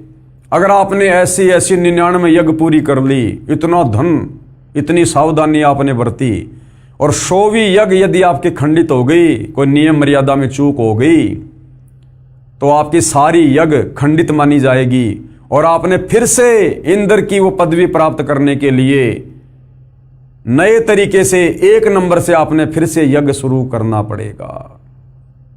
तब कहीं जाकर 100 यज्ञ संपूर्ण होने पर इंद्र की पोस्ट मिलती है। अधिक तप करने से या 100 मण यानी 4000 किलोग्राम गाय भैंस के घी का प्रयोग करके धर्म यज्ञ करने से एक धर्म यज्ञ संपन्न होती है। ऐसी 100 धर्म यज्ञ निर्विघ्न करने से इंद्र की पदवी साधक प्राप्त करता है। तप या यज्ञ के दौरान यज्ञ या तप की मर्यादा भंग हो जाती है तो नए सिरे से यज्ञ तथा तप करना पड़ता है। सफल होने पर ही इंद्र की पदवी प्राप्त होती है। इस प्रकार इंद्र की पदवी प्राप्त होती है। अब सोचो भाई और बहनों, सोचिए यदि हमें ये परमपिता परमेश्वर ना मिलते, गुरुदेव भगवान, और यदि हमें ये वास्तविक शास्त्र अनुकूल भक्ति ना देते, हम भला कैसे यहां से बाहर निकल सकते थे, कैसे हमारा मोक्ष हो सकता था। जब इस काल के लोक में और देवताओं के राजा इंद्र की पोस्ट प्राप्त करने के लिए इतनी कठिन साधना, ऐसा यज्ञ, और तब कहीं जाकर क्या मिलता है, इंद्र की पदवी, और इंद्र का पद भोगने के बाद फिर वो आत्मा गधा बनती है। तो सोचो भाई और बहनों, सतलोक जाने के लिए हमने क्या कुछ कुर्बानी देनी पड़ेगी। इस प्रकार की भक्ति करके तो हम लाख जन्म भी सतलोक नहीं जा सकते। इसलिए परमेश्वर ने आज हमें वो शास्त्र अनुकूल भक्ति मार्ग दिया है जिसमें थोड़ी सी भक्ति से यदि मर्यादा में रहकर की जाए, गुरु को परमात्मा मानकर, तो थोड़ी सी भक्ति से आप और हम ढेर सारे भक्ति के धनी बन जाते हैं। हमें जो गुरुदेव भगवान मंत्र देते हैं उनकी महिमा करते हुए बताते हैं कि एक शतनाम के मंत्र में यदि साधक मर्यादा में रहकर गुरु को परमेश्वर मानकर जाप करता है तो एक शतनाम मंत्र की इतनी कमाई है कि ये ब्रह्मा विष्णु महेश के जो 3 लोक हैं, स्वर्ग लोक, पाताल लोक और ये धरती पृथ्वी लोक, कहते हैं ये तो पासिंग है, पासिंग है, इनकी तो कोई वैल्यू भी नहीं है। इतनी कमाई, इतने भक्ति धन के धनी हम एक शतनाम की विधिवत जो है जाप से हम इतने धनी हो जाते हैं। तो सोचो भाई और बहनों, हम युगों युगों से कितने खाली हो चुके हैं भक्ति धन से, जो आज इतना सुमरण करके, इतनी भक्ति करके भी हमें कुछ महसूस नहीं हो रहा है। हालांकि हम जो भक्ति कमाई कर रहे हैं वो सूक्ष्म है, ये वैसे दिखाई नहीं देगी। अगर दिखाई देने लग गई तो हम इसको बर्बाद करने में भी पीछे नहीं हटेंगे। तो परमेश्वर ने सूक्ष्म तरीके से इस भक्ति धन को जमा करना होता है। जिस प्रकार एक तो कोई व्यक्ति नोटों का थैला भरकर बैंक में जाता है पैसे जमा कराने, तो सबको पता होता है कि देखो इतने सारे नोट। और आजकल मोबाइल में क्या होता है, फोन पे, गूगल पे, पेटीएम, चाहे लाख रुपए डाल दो, पता ही नहीं चलता सेकंड में। तो इसी प्रकार से हम जो शास्त्र अनुकूल साधना गुरुदेव भगवान से लेकर कर रहे हैं, ये हमारी भक्ति कमाई हमें दिखाई नहीं दे रही, लेकिन ये सूक्ष्म रूप से जमा हो रही है उस भगत की जो भगत पूर्ण मर्यादा में रहकर गुरु को परमात्मा मानकर भक्ति कर रहा है। इस प्रकार इंद्र की पदवी प्राप्त होती है। फिर आगे एक सवाल मन में और उठेगा, इंद्र का शासन काल ये कितना है? जैसे प्रधानमंत्री का शासन काल है 5 साल, ऐसे ही देवताओं के राजा इंद्र का शासन काल जो है वो कितने समय का है? और मृत्यु उपरांत इंद्र के पद को छोड़कर प्राणी किस योनि को प्राप्त करता है? तो क्या कह रहे हैं गुरुदेव भगवान? उत्तर, इंद्र स्वर्ग के राजा के पद पर 72 चौकड़ी अर्थात 72 चतुर्युग तक बना रहता है। 72 चतुर्युग तक वो राज्य करता है। अब एक चतुर्युग में सतयुग, त्रेतायुग, द्वापर तथा कलयुग का समय होता है, जो 17,28,000 प्लस 12,96,000 प्लस 86,400 वर्ष प्लस 43,20,000 वर्ष, यानी एक जो चतुर्युग होता है, सतयुग, त्रेता, द्वापर और ये कलयुग, इन चारों युगों को मिलाकर कहते हैं एक चतुर्युग। और चारों युगों का समय कितना होता है? 43,20,000 वर्ष। इस प्रकार 72 चतुर्युग तक जो देवताओं का राजा है इंद्र, वो अपना राज्य करता है। सतयुग, त्रेतायुग, द्वापर युग और कलयुग का समय अर्थात 43,20,000 वर्ष का समय एक चतुर्युग में होता है। ऐसे बने 72 चतुर्युग तक वह साधक इंद्र के पद पर स्वर्ग के राजा का सुख भोगता है। एक कल्प अर्थात ब्रह्मा जी के एक दिन में जो 1008 चतुर्युग का होता है, 14 आत्मा यानी 14 भगत इंद्र के पद पर रहकर अपना किया हुआ पुण्य कर्म भोगते हैं। यानी श्री ब्रह्मा जी का जो एक दिन है वो 1008 चतुर्युग का होता है। 1008 चतुर्युग का ब्रह्मा का केवल दिन होता है और इतनी रात्रि। तो भाई और बहनों, यहां पर क्या कहा जा रहा है कि ब्रह्मा जी के एक दिन में 14 जीव इंद्र के पद पर रहकर, यानी इतना लंबा शासन काल पूरा करके और मृत्यु को प्राप्त हो जाते हैं। तो सोचो ब्रह्मा जी की कितनी उम्र होगी, और ब्रह्मा जी से 7 गुना ज्यादा विष्णु जी की, और विष्णु जी से 7 गुना ज्यादा शंकर जी का जीवन है। उसके बाद भी भाई और बहनों इनकी जन्म और मृत्यु होती है, और असंख्यों बार हो चुकी है, असंख्यों बार। और जब ऐसे ऐसे 70,000 शिव जी मर जाते हैं, उसके बाद एक ब्रह्मांड में रहने वाला ये सदाशिव, ये काल मरता है। और जब ये काल मरता है तो अक्षर पुरुष का एक युग होता है, और ऐसे ऐसे 1000 युग का दिन और 1000 युग की रात्रि अक्षर पुरुष की है। ऐसे ऐसे 30 दिन का एक महीना, 12 महीने का एक साल, और ऐसे ऐसे 100 साल की उम्र अक्षर पुरुष की। और कहते एती उम्र बुलंद मरेगा अंतरे, और अक्षर पुरुष भी असंख्यों बार मर चुका है। तब से भाई और बहनों आप और हम यहां इसी काल के लोक में कष्ट उठा रहे हैं। ये विचार करने की बात है। जरा सी गलती करी थी हमने, परमात्मा के विधान को तोड़ा था। जब काल तप कर रहा था तो हमने अपने परमपिता परमात्मा से आस्था हटा के, यानी उनकी भक्ति से मन हटा के कर रहे थे, लेकिन ऊपरले मन से। लेकिन हम विशेष कशक के साथ में इस काल को चाहने लगे जब यह तप कर रहा था, इसके झांसे में आ गए। और बीच बीच में हमें परमेश्वर जी ने, कबीर जी ने, गुरुदेव भगवान ने बहुत समझाया, आकाशवाणी की कि बच्चों इस नादान की नादानी को मत देखो, ये अपना कर्म फोड़ रहा है, तुम्हें सारे सुख प्राप्त हैं, क्यों इसके चक्कर में पड़ रहे हो, दुखी हो जाओगे। हम ऊपर से तो सावधान हो जाते कि ठीक है पिताजी अब की बार नहीं करेंगे, लेकिन फिर हमारे मन में उसके प्रति वही चाहत है। यानी परमात्मा से आस्था हटाकर हमने एक जीव के ऊपर आस्था लगाई, हमने अपने परमात्मा के वचन को तोड़ा, और उसकी हमने कितनी सख्त और कितनी लंबी सजा पाई। आज भी हम जेल में ही हैं, सतलोक नहीं गए अभी भी हम जेल में ही हैं। तो सोचो भाई और बहनों, आज स्वयं वो कबीर परमात्मा फिर से आप और हम पर दया करके इस पृथ्वी पर प्रकट है सतगुरु रामपाल जी के रूप में। और आज फिर से उन्होंने हमें भक्ति दे दी जो भक्ति हम सतलोक में करते थे, और आज हमें फिर से वही मर्यादा दे दी जो मर्यादा सतलोक में थी। आज यदि हमने फिर से उनके किसी भी वचन को तोड़ दिया, किसी भी मर्यादा को तोड़ दिया, तो सोचो भाई और बहनों फिर हमारे साथ में क्या बनेगी। ये दूसरा मौका दिया परमात्मा ने, और कहते हैं जीवन में 2 मौके और एक बाल पर 2 छक्के ये किसी भाग्यवान को मिलते हैं। तो ये आप और हमारा दूसरा और अंतिम मौका है। अगर ये मौका चूक गए तो सोचो फिर हम और कितने लंबे समय के लिए यहां पर जन्म और मरण का कष्ट भोगेंगे। तो ये विचारणीय विषय है भाई और बहनों। और इंद्र के उस पद को भोगकर वो प्राणी गधे का जीवन प्राप्त करता है। यानी इंद्र का पद भोगकर फिर वो आत्मा क्या बनता है, 184 योनि में सीधा गधे की योनि प्राप्त करता है। तो भाड़ में जाए ऐसा सुख जिस सुख को भोगने के बाद गधा बनना पड़े। वो 72 चतुर्युगी इंद्र का सुख एक गधे के जीवन में काल निकाल देता है। अब भाई और बहनों, इस संवाद को, इस सत्य कथा को जो अभी अभी आपको सतगुरु रामपाल जी ने मौखिक बताई कि देवताओं के राजा इंद्र का पद प्राप्त करने के लिए साधक को कितना कठिन तप करना पड़ता है, या फिर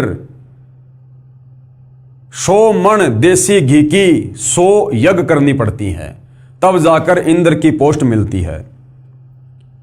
और इंद्र की पोस्ट प्राप्त करके वो 72 चतुर्युगी, यानी इतने समय वो वहाँ पर शासनकाल करता है 72 चतुर्युग तक।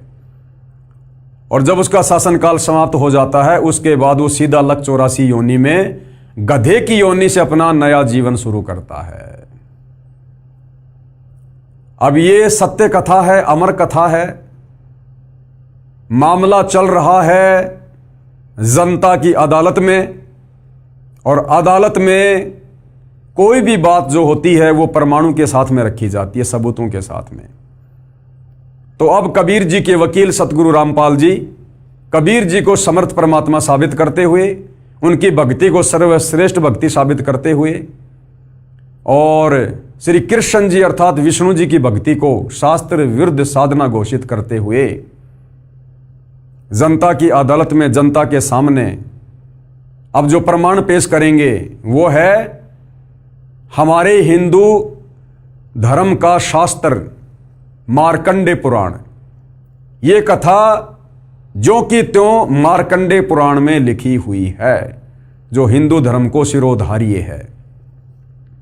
उसके बाद हमने मानना पड़ेगा कि इस काल के लोक में हम किस प्रकार से इंद्र की पदवी प्राप्त करके भी, ब्रह्मा विष्णु महेश की पदवी प्राप्त करके भी, आज तो हम ये सोच रहे हैं यदि हम श्री ब्रह्मा विष्णु महेश की भक्ति कर लेंगे तो हमारी मुक्ति हो जाएगी, मोक्ष हो जाएगा।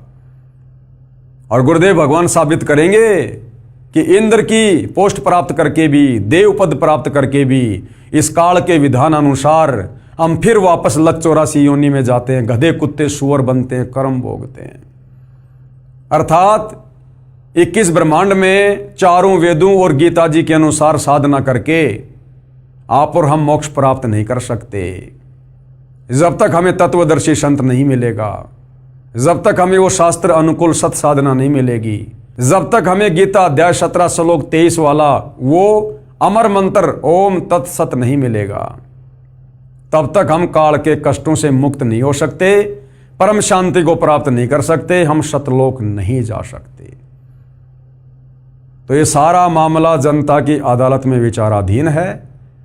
एक तरफ श्री कृष्ण जी के वकील हिंदू धर्मगुरु खड़े हैं, दूसरी तरफ कबीर जी के वकील सतगुरु रामपाल जी खड़े हैं, और सतगुरु रामपाल जी धर्मशास्त्रों को आधार बनाकर जनता के सामने सारे प्रमाण कि कबीर बड़ा या कृष्ण, कबीर की भक्ति सर्वश्रेष्ठ या कृष्ण की, कबीर की भक्ति शास्त्र अनुकूल या कृष्ण की भक्ति शास्त्र विरुद्ध, इस बात को प्रमाणित कर रहे हैं, ताकि सदियों से भक्ति और भगवान के नाम पर भ्रमित भगत समाज अपनी आंखों से अपने ही धर्मशास्त्रों में छुपी सच्चाई को देखकर तत्वदर्शी संत सतगुरु रामपाल जी से उपदेश लेकर अपनी आत्मा का कल्याण करवाए।